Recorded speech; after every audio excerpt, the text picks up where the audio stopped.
Hello, and welcome to the Level Design Secrets panel at EGX Digital 2020. I'm Mark Drew from Command Studio, and I'll be the interrogator in this panel where we try to expose the long-held secrets in the world of level design. We'll be shining the light on our suspects, our guests, to get information that others are too scared or perhaps have signed more NDAs to divulge. Under the spotlight are Valentina Chrysostomou, known for working on titles such as Red Dead Redemption 2 and Ant Workshop's Dead End Job. She's now lead game designer at Command Studio. Hello, Valentina. Hi, everybody. It's nice being here. Nice to have you on the show. From Coatsing Shu to now working at Hangar 13 on the masterful remake of Mafia, level designer Jonathan Wilson. Hey, Jonathan. Hey, everyone. And last but not least, best known for Silent Hill Origins and Silent Hill Shattered Memories, that is best played on a Wii apparently, Rob McLaughlin, lead designer at the Chinese Room. Hello, Rob. Hello, everyone. It's great to be here.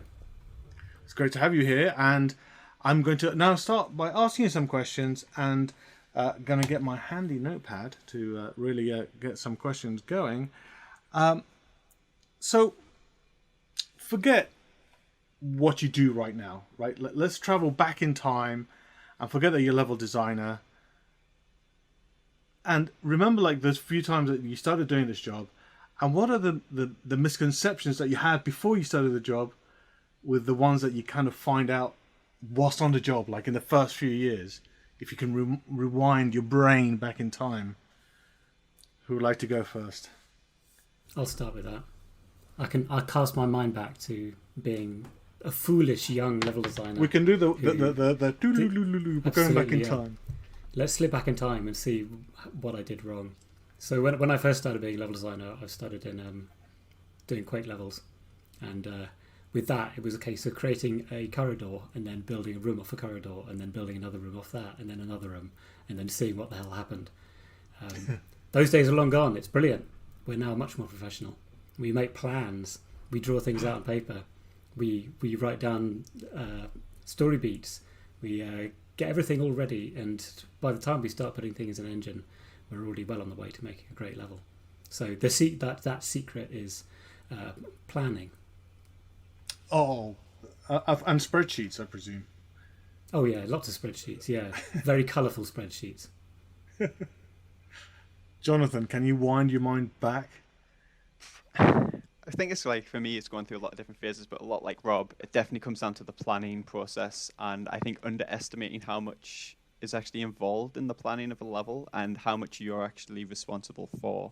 So it's like early on, a lot of people can think, and I think we still get the misconception sometimes is, oh, you're just responsible for the layout. Nope. You will be responsible for first doing the layout, but then scripting all the logic, chasing up all the asset requests and everything like that. You basically become like a mini producer of your own space, which has a whole different like role and skill set in itself. And obviously I love that now, but it was a lot more than what I actually expected the initial role to be when I first started doing it professionally. Because I used to just like building spaces, right?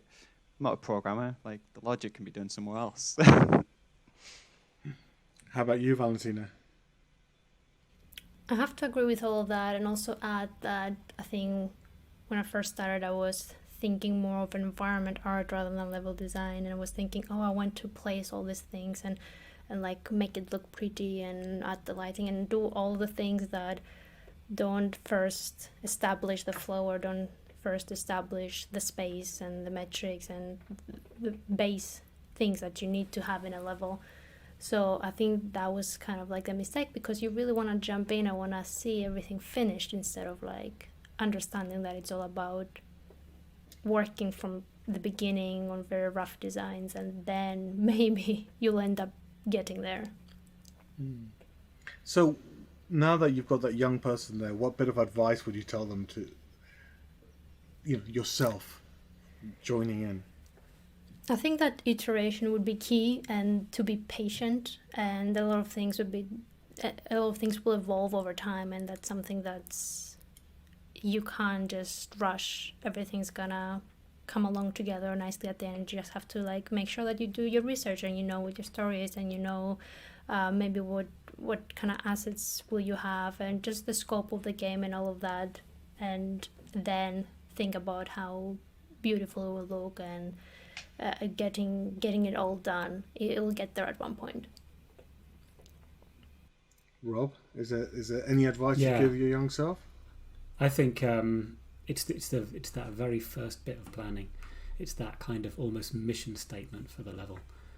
When I cast my mind back to how I used to create levels, I think it's the most successful levels I made, and continue to. When I see successful levels, I think they've always got something in common, which is a mission statement that says, this is what this level is trying to do. This is what I'm trying to do with this level. This is what I'm trying to achieve. This is what I want the player to feel and experience when they're playing the level.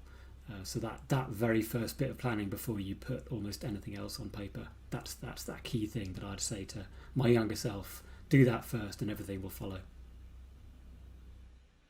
What about you, Jonathan?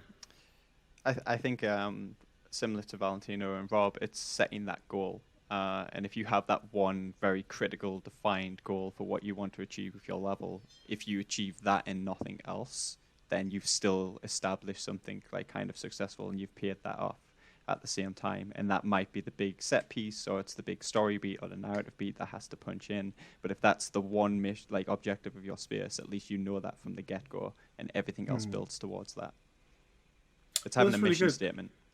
Mission statement. I like that. And I like that as well, that mission statement is both like a very corporate thing. Our mission statement today is this, but it's also like, no, that your mission statement is like, we're going to go and shoot all the bad guys. So we're going to have loads of bad guys. That's the mission. And that's the statement for my mission. Exactly. Maybe that's just me. Maybe that's the levels that I'm building. I don't know how you plan your days out, Mark. Well, gotta have a hobby, Rob. Gotta have a hobby. Next question. From Blocktober to various different other, showcases of people's level design work, I think sometimes you can have the conception that all that level designers do is make grey box levels, right? How close to the truth do you think this is? Is this like what a level designer does? I mean, I realize that we have like different levels companies here, and I wanted to get your views at kind of like different levels. I'll start. I think it really varies from company to company. There are still some companies which have the old style level designers who will be part environment artist and who will be placing a lot of assets and stuff in the level. But I think that I would be on solid ground to say that generally in the industry now, a level designer is someone who doesn't do that but has a hand in that. And like Jonathan was saying earlier, you are the producer for your level. You are producer for the gameplay that happens in your level. So you will be doing blockouts, yes, and you will be writing narrative beats, yes, and you will be doing the scripting. So I think in some ways blockout is a first bit of a very long process, because one thing that people don't appreciate sometimes is that once you've done your blockout, sometimes that's it. And it's locked down and it goes to art, and they're going to work on it out, and you can't change anything, because if you do, your actual producer will get very, very cross with you, because they'll have to schedule art time to redo all the layout you've done. So all often the pretty things, you get shunted off into a layer that only has the gameplay in, and you can mess around with that as much as you want and change that and put a little scripting in that, but you're not doing blockout anymore after that, on pain of death. I'll kind of jump off the back of what Rob said. He's right. Like, the blockout can always be a part of it, but it does differ studio to studio, and especially on the type of game you're doing. Like, if you're, let's say, for example, you might be building something like GTA, which is quite art driven. It's a recreation of a city or something like that. The blockout becomes less important, and you'll do it for your mission space, but it'll be farmed off to art a lot sooner than what you might be if you're doing a fantasy game or a sci-fi game, where you can take a little bit more liberties with what you're building. But yeah, it's a very small part of the puzzle in the overall level design thing. A lot of it now comes down to, you script the logic, you are you have to take ownership of the space. It's your responsibility to make sure the gameplay still comes across. It's you have to work with the artist once your blockout is gone to make sure the gameplay intent doesn't get lost in all the art that goes in, all the lighting. Well, the mission statement at the beginning, right? So like you're exactly. in charge of how the art works with the mission statement.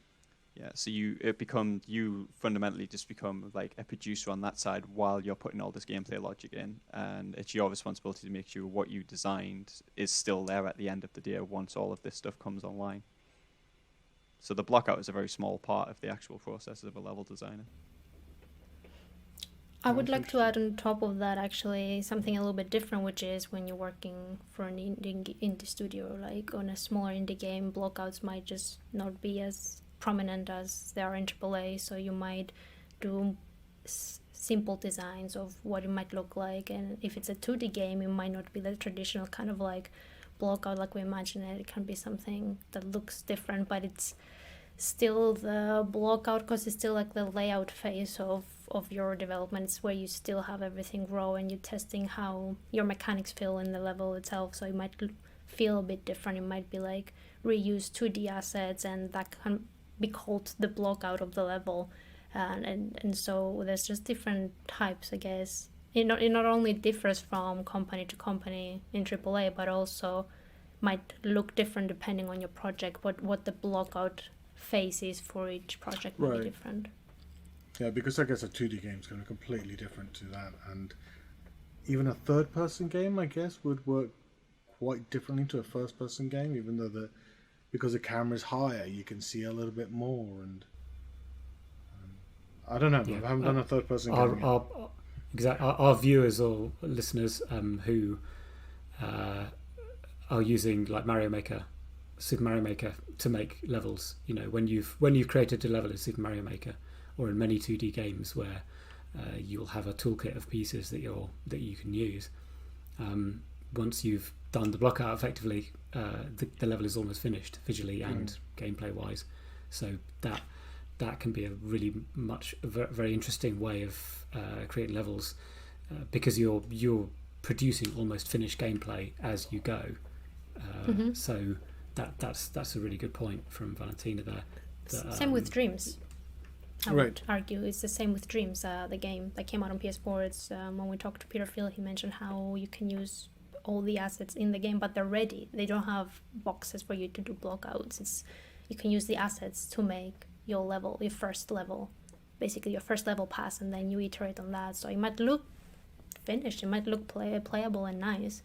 So that can still count as blockout though, right? That's still your very first pass of just to feel how the flow feels and see if there is a narrative game, if the beats are hit exactly, and all of that is just the first iteration basically.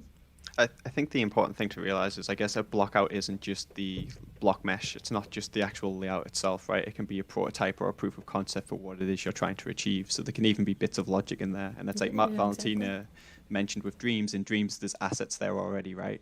So it could look a lot more finished than just cubes everywhere with a bit of color on them. But it all comes down to the editor you're using or the assets you have available for you to try. But it's like going to final is when it goes to art and all the new assets go in or whatever. But whatever you've got in your toolkit or your arsenal could still be classed as the blockout phase based on the assets provided to you. Because sometimes I think, and this is a story I heard from Creative Assembly when they're putting together Alien Isolation, it was very difficult to do the blockout and game engine until you added a lot more art and mood, because otherwise, even as a prototype, right? This is a prototype phase, and Rob might be able to tell me more, but because it was going to work or not work, and even as a prototype, as a blockout, it had to have all these different elements in it for you to see if it was going to work. I mean, obviously, this is a much bigger game that did work, but I'm sure there's lots of games that have or have not done that. I think I'm sure there are other genres where it's also a big issue, but horror is particularly exposed to that problem in that a lot of the atmosphere and sort of player narrative that you're trying to deliver is based a lot on finished visuals and audio. And when you might play through a horror level in blockout form, and you might think it's completely missing the mark. and you find out very, very late whether you've been successful or not. And if you're lucky, you have the time, if you've made any major mistakes in how you thought the horror was going to work, you've got time to go back over your previous levels and change them. That's also an interesting point about horror games, because you have to believe in your scares throughout the whole development because you're used to them, and you might go through them over and over again even at the end and not feel the actual horror of the game, but it might work on other people when they play for the first time, but for you it might just like, oh no, like I don't think this works, but it can actually work. That's why fresh eyes, I think, especially at the end of the development for a horror game, is really important. Yeah, and that can go for... Oh, sorry, Jonathan, you go ahead. I was just going to say, I think with horror, like, it is the atmosphere. So your layout might not be so important. Like, the haunted house is going to be built by an artist to a very specific skill, but you'd be looking at different aspects, I guess. You'd be prototyping the kind of, like Valentina said, the scares and things like that, which are all well and good during that phase to prove them out. But by the end of the project, you're desensitized to this probably. So this is where we move into stuff like looking at usability testing and focus testing, because you're no longer going to be scared by your own stuff, right? And no one on the dev team probably is by this point. Yeah, I was reading a very interesting thing about Edith Finch the other day.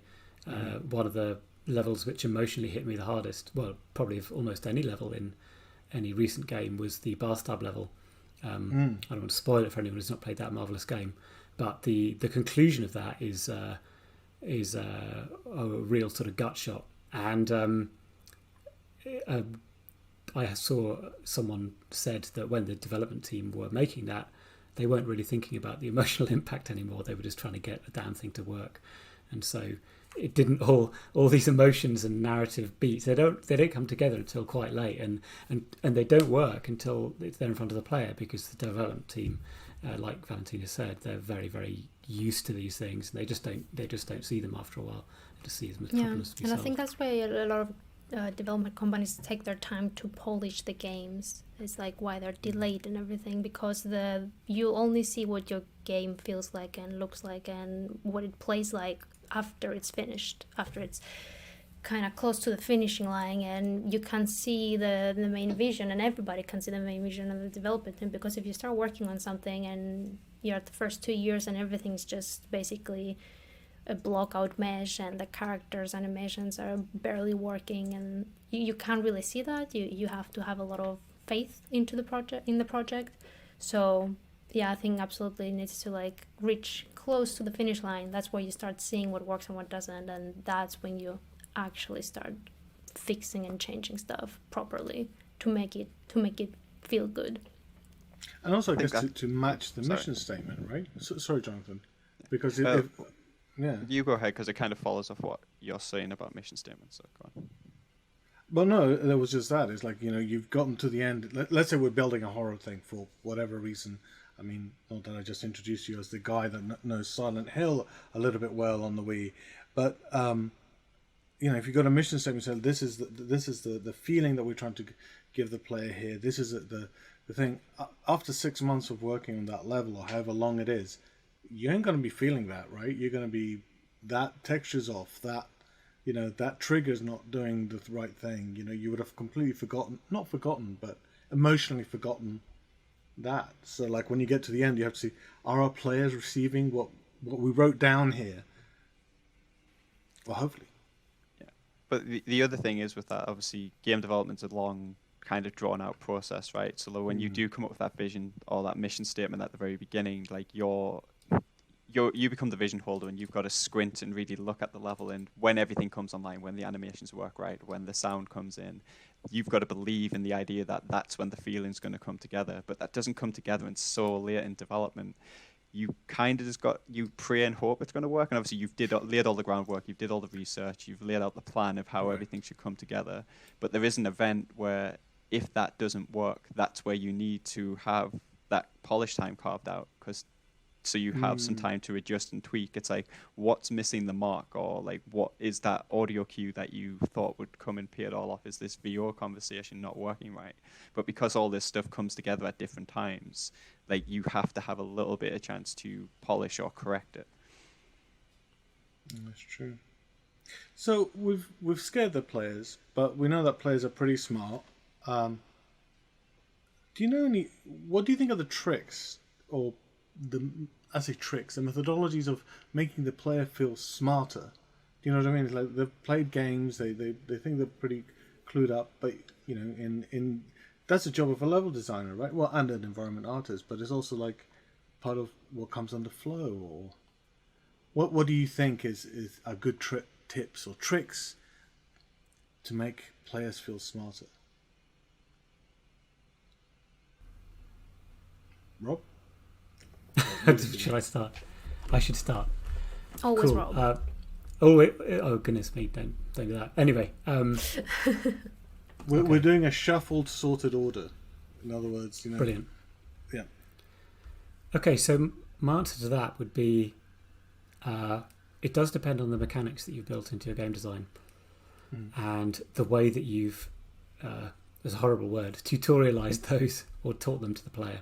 Right. The best way of teaching a player to do something is to let them use the mechanic in such a way that they feel like they discovered it themselves, while holding their hand to an extent about how it should be done. That could be just presenting them with a very simple problem that can only be solved with the mechanic you're trying to teach them. Was it like Half-Life had and I'm going to get this wrong, and I apologise everyone, I'm meant to be like encyclopedic knowledge of this. Was it a plank and you had a crowbar? And it's literally, here's a plank. Yeah, that was the famous Half-Life assault course, wasn't it? Yeah. And the infamous crouch jump that was something completely foreign to almost everyone. The one tutorial that I know, I mean, they did a lot of stuff, but one of them is the one when you face the first time you have to take the saw blade out of Right. God, I don't know the creature's name.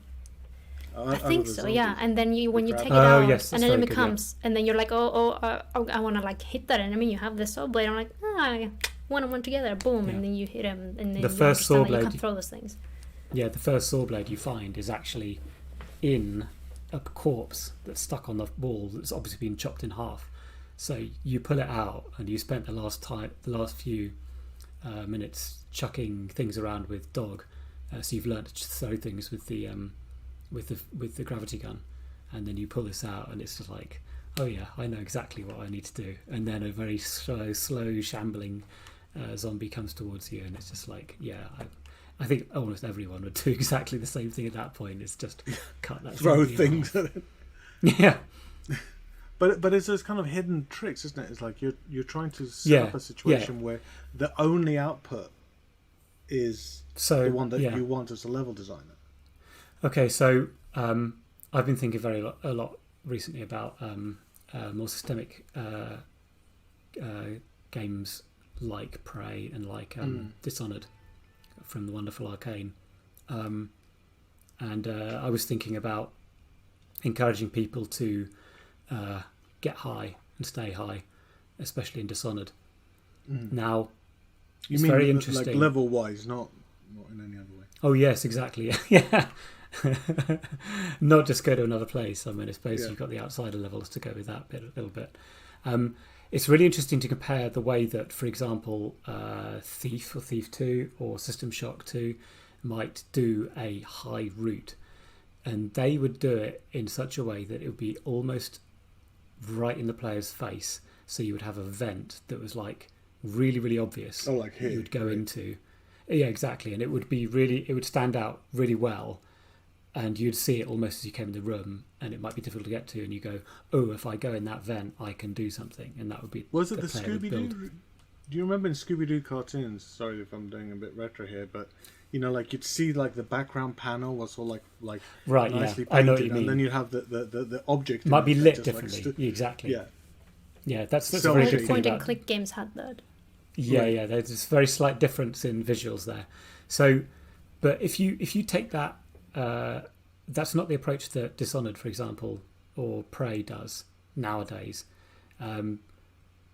There is a sort of tissues of intertextuality or whatever that the players know that there's the ability to do these things. So it's not like these games have to teach the player like Thief and System Shock had to, because these were completely new to gaming. But in Dishonored, they'll just put in some chandeliers that are really high, and they'll look kind of inviting, but they won't be called out. They would be placed on an altar with spotlights shining on them. They'll just be there, and the player will use the visual language that they've kind of absorbed throughout the previous bits of the game to go, oh, I can jump on those chandeliers, I can climb up there, or I can jump on that roof and I can go up there. If I go on those windowsills, I can get up to the top. So it's there's a lot more. I think that to go back to your question, that's the player feels far more clever and invested and engaged if you do it the second way, because they're not being like go there. It's in fact the player goes, oh, I bet no one's done this before, but of course almost everyone has. So I think. Sorry, Jonathan. Go ahead. Leading off what kind of Rob said, I think the tutorialization thing of mechanics is obviously the first step we get. However we choose to tutorialize our mechanics is important, but the visual language, which was the next thing you kind of led on to, I think is possibly one of the most important things we do in games, especially as like level designers. Obviously, once it's decided upon like how something functions throughout a game, kind of has to always function that way, because we're trying to condition the player into understanding how something works. So being able the jump height to get onto those chandeliers, for instance, and stuff like that. So they might look inviting, but it's also they'll always be a set distance apart or at a set height and things like that as well.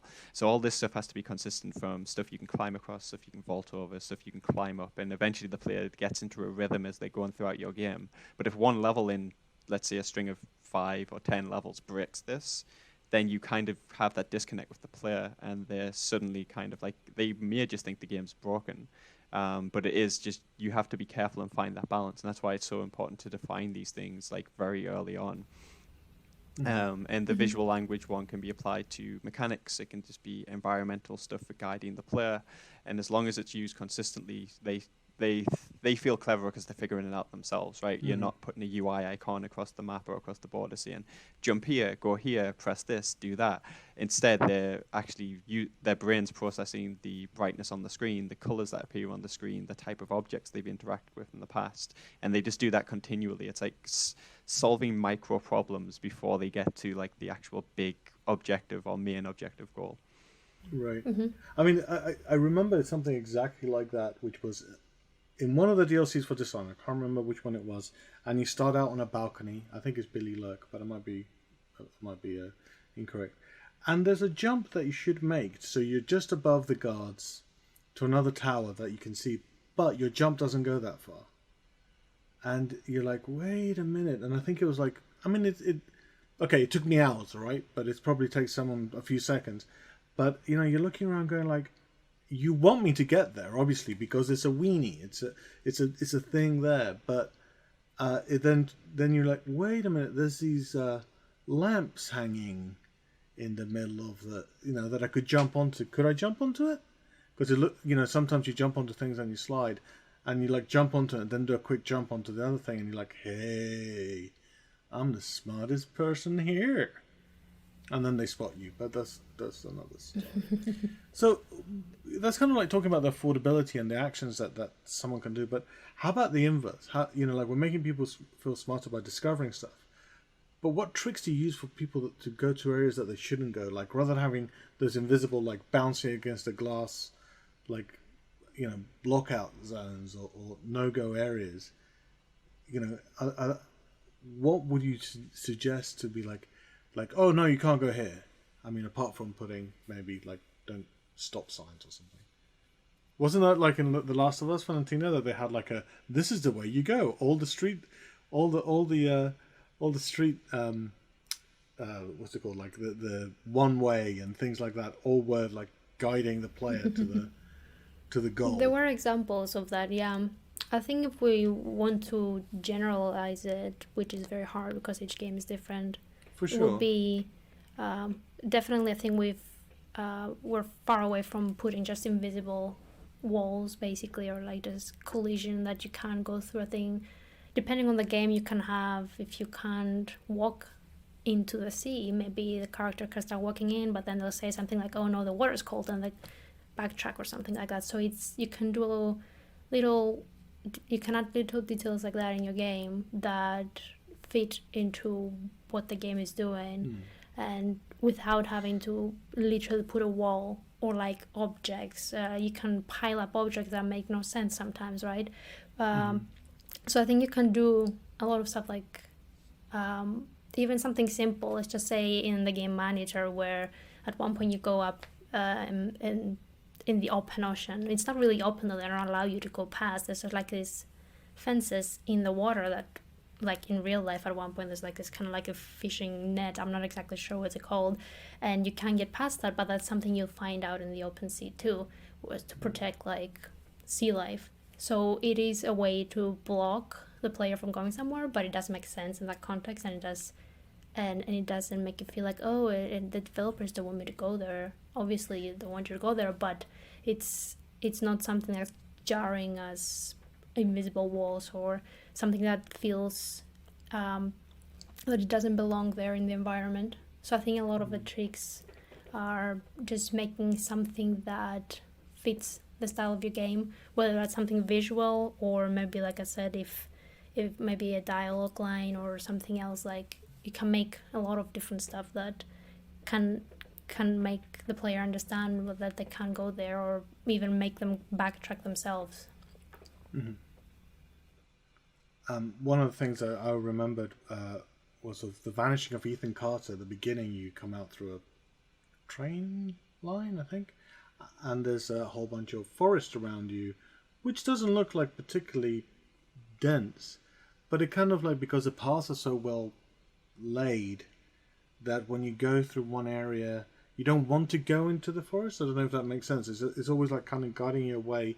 But if you try to go to the forest, you are blocked by invisible wall, because I could totally slip between those trees, man. I could totally like walk through that. But it's kind of saying like, nah, in this reality you don't. And the other one that always stuck with me was in Prey, you can kind of float to Earth if you want to, right? I don't think you can, but you know, like if you go outside the ship, you can float away and keep on floating and keep on floating. I think in that context, though, eventually they could just kill you because the atmosphere would burn you up. So that's the dead end for that, right? It's like, you shouldn't do this. We let you float. That's a real kill zone. That's like a. But if you did all that effort, they should do something. And like, nice try, kid. in Ethan Carter as well. Yeah, in Ethan Carter as well, the player walk speed was quite slow as well. So generally, yeah, I think with the tricks they used were, the forest didn't look very interesting. It didn't look like there was anything past the forest. The path looked much nicer, and it was a bit of a pain to walk through the forest, especially if you slowly got into dead ends and things. I think the very worst thing you can do is really call out that barrier. You should never, as a level designer, put yourself in the position where you've got to make a stupid barrier.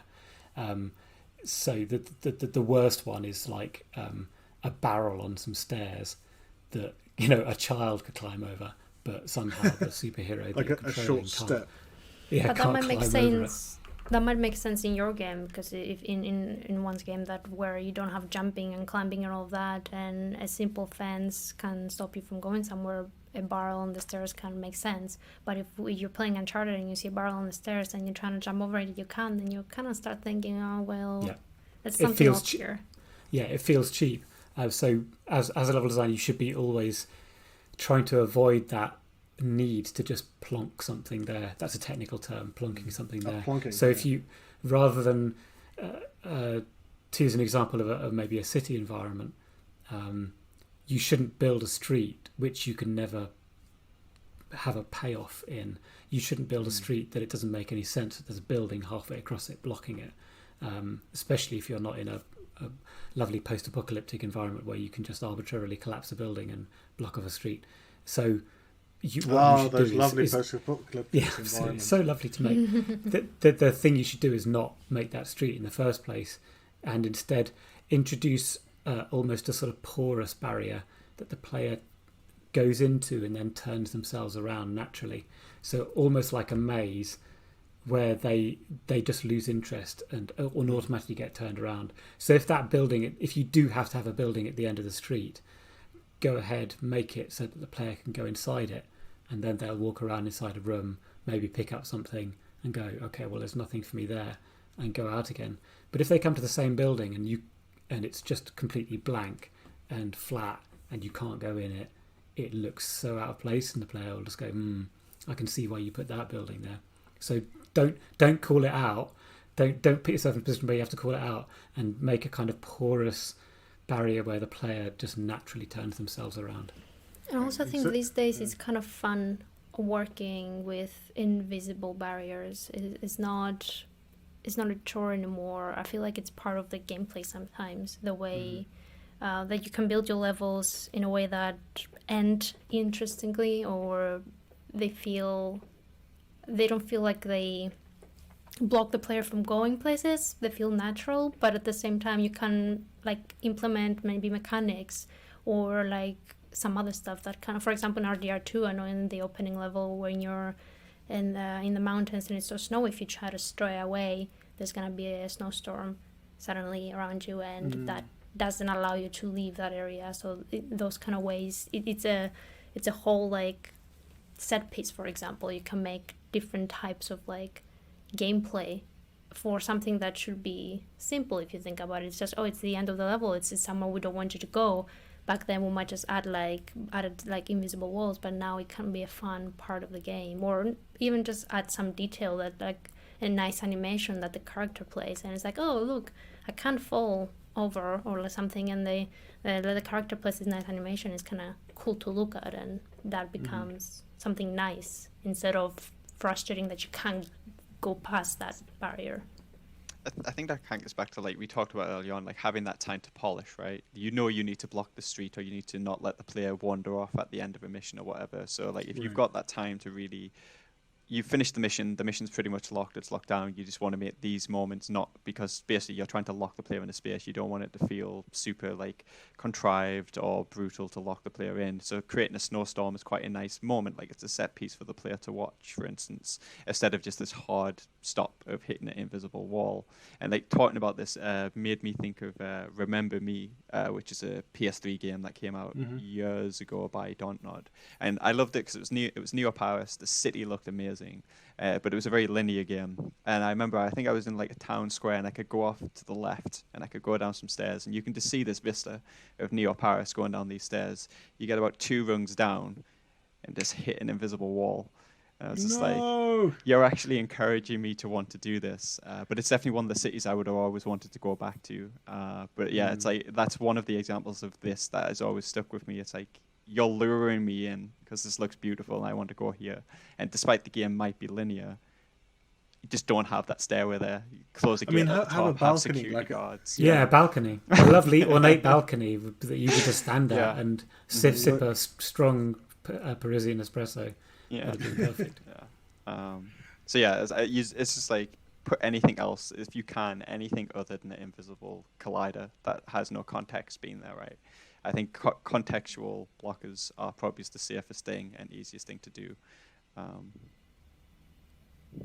But yeah, definitely set pieces are a really cool way, not huge set pieces, but even like, for example, you're walking in the forest, like in Ethan Carter. And I know that game didn't have that, but maybe let's just say you start wandering off, and maybe there's like a tree falling and it blocks your way, or something happens and the character gets scared and they start to run off in another direction, and then you move on from that. So that kind of, the developers are kind of stopping you from going places. So yeah, I think definitely like is a nice subject to like work on during game development. And I don't think it's something like, oh, they just put something there like a barrier and just forget about it. It might be actually fun to work on and implement. I like this idea of porosity. I guess that's a new verb now. That I'm going to take from Rob. So we've talked about all these things, and there is a show like Desert Island Discs that if you like stranded on a desert island, you can only take certain albums or whatever. What are the tools from your level design tool bag? You don't have to be on a desert island. I mean, it could be Far Cry, but anyway, that analogy has not worked. What one tool from your level design tool bag, if I had to take all of the other ones away, would you keep? Whatever that tool bag is, whether it's a pencil, a piece of paper. Right. Do you mean something you use to levels, or do you mean a technique you use in your levels? Anything you want, Rob. Okay, with a technique that I'd use in my levels, I think for me it would be letting the player plan their attack, letting the player plan their actions. So that is that first shot of the level when you come in, and ideally you see either exactly what you're meant to do, or you see a few things that you'd really like to do. So giving the player space to plan and strategize and go, right, this is how I'm going to approach this. I always give this example, so apologies if you've heard it already on a previous podcast, but in GoldenEye, a lot of the doors have windows in them. So you come to a door and you can look through the window and you can have this ridiculous James Bond, N64 James Bond sticking his head right through a window. The guards somehow don't notice, but for you it's wonderful because you can walk around the window, you can look through it, you can aim through it, you can see where all the guards are in the next room, and then you can go, right, I'm gonna even shoot this first guard through the window, and then I'm going to burst in, I'm going to kill this guard and this guard, and then you can go and execute that plan, and that's just a lovely feeling for the player because they've come up with that all themselves. Jonathan, Valentina, I don't want to put you on the spotlight, but I think this is an interrogation. I think for me is something we mentioned before is making the player feel smart. No matter how we do that, I don't really like hand holding. So if there's any way we can either create your level or your mechanics and how they all work together to guide the player, but make them feel like it's they that thought of that idea, and it's they who are doing that, and not because the developers tell them to press that button or go that way. I think making them feel smart is definitely one of my, it's not really a trick, but it's kind of my philosophy, I guess, for wanting to build levels and how to build the levels. Because I feel if we create something, if it's super linear, or if you tell a player exactly where to go and how to do things, it doesn't become a game for me. It just feels like a chore, and I want to figure things out, and I want to be part of the world and figuring that out as the player. It doesn't have to be like puzzle related where it's difficult to think, but something that just clicks and it's like, oh, okay, I can do this, or you might not even realize that you're doing it, but you're still doing it. I think that those are the great moments that I like in levels, and I think I would love to like see more games reduce their hand holding in all the genres, just everywhere. Just remove all the button presses. Just like something that like makes it understandable that now I have to take an action, or now I can do something, and it's the player that thought of it. Yeah, I think there's a very. I mean, I'm going to talk about Last of Us too, so this is not a spoiler section at all. But you're playing as one character and you're walking through this big environment with following somebody else who's obviously guiding you because that's how it's a linear game. But if you stop, they go and start chatting to somebody. And you can then kind of interrogate until you kind of go back to them, and then they'll keep on going to where they're going. And I just noticed this tiny little mechanic of like, okay, yeah, we're not hurrying you, but you should really come over here. But, we're not hurrying you, but come over here. But, it's like, it was kind of very nice. It wasn't like... well, I don't have an analogy, but usually when you have it's this not like the follow, character, just the follow command, like, oh, no, right. I just have to follow them from here to here, and that's it. It's more like they are walking, they're present in the world, and they are guiding you, but they're not really literally guiding you, or like, come follow me, and we're going that way. Right, and that was really pretty. Jonathan, it's up to you. What tool in your tool bag?